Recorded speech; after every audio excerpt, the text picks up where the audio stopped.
Hey guys, Lunar here, welcome back to another episode of the Fallout Settlement Guide. In case you guys didn't know, this is actually episode 36 of the Settlement Guide, and it's been around 5 weeks since the last episode, and I will go into that in a second.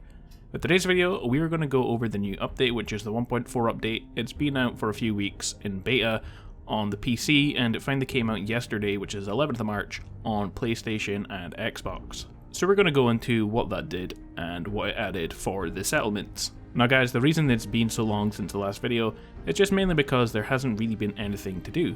We already built Sanctuary, it was a very good build, and then I moved on to other ones, but to be honest, they were very similar to Sanctuary, and I got a bit bored doing it, and I wanted to wait until we had some more stuff. And this update did add in a few things, but it's not really a DLC or anything, so there's not that much, and I will be making more episodes in the future. Alright, so we're going to go through some of these new features, and in the background you can see all of the new stuff as I go through it. The first thing, they added a few additional customizations to the workshop, which I'll quickly go over before we cover fixes, and I know that this doesn't have much to do with settlements, but it would be kind of pointless to go over the update and not cover everything. So first of all, they added Super Mutant Clutter that includes meat totems, meat bags, and meat carts for your settlement. They also added in stuff for raiders, including raider poles, cages, and tents. And the tents are quite cool because I think they go quite nice in somewhere like Sanctuary. Abstract and portrait painting, so they've added in a lot more paintings. They've added in a lot more signs. And they've also added in a variety of doors. There's not a lot of stuff they've added, but hopefully that's kind of a good base for the upcoming Wasteland Workshop DLC. Now that's all the additional features, we can cover the fixes. I'm just going to read through the list on Bethesda's website. They include general stability and performance improvements. During getting a clue quest, Kellogg's desk will remain a working container. During the Rocket Red Glare quest, resolved an issue where companions could not be dismissed after completing the quest.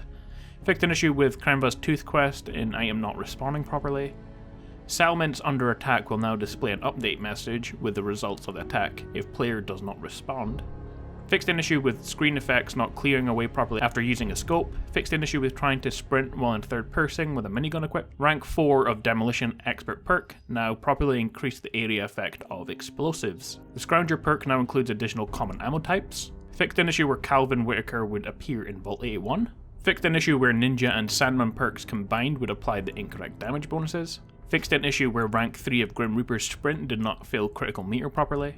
Fixed an issue with keycards not spawning correctly in Vault 75. Fixed an issue where enemies would spawn during airship down. Being in first person while wearing power armor and quickly switching weapons will no longer cause the Pip-Boy to be stuck. Fixed an issue with autosave counter getting incorrectly reset.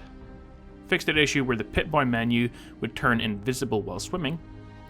Fixed an issue where scrapping larger quantities of a single item would inadvertently scrap a legendary item. That's a bad one. Fixed an issue where exiting workbenches would cause third person to stop working properly. The scribe can now be assigned consecutive settlements properly. Fixed an issue with duplicating scrap shipments. I know a lot of people are upset about that one. Fixed an issue with vendors not properly exchanging caps after several consecutive transactions in a row. Fixed an issue with the quick save and autosave message persisting through loading screens.